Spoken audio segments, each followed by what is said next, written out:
அக்னியில் உள்ளே போட்டு வெளியே எடுத்தார். ஒரு முடி கூட பொசுங்கலைங்க. ராஜா பார்த்து ஸ்டன் ஆகி ஷாக் ஆகி த்ரில்லிங்காக அவர் பேசுகிறாரு. எந்த தெய்வத்தை வணங்கினா நெருப்பில் போடுவேன்னு சொன்னனோ அந்த தெய்வத்தை இனி யார் வேணும்னாலும் வணங்கலாம்.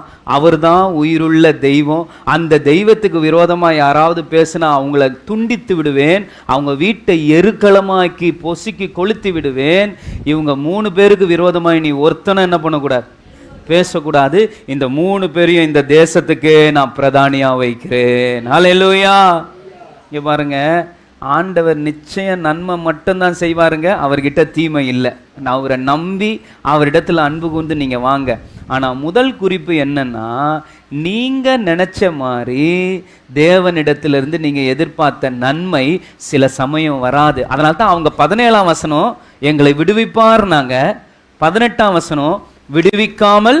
அதுக்கு அர்த்தம்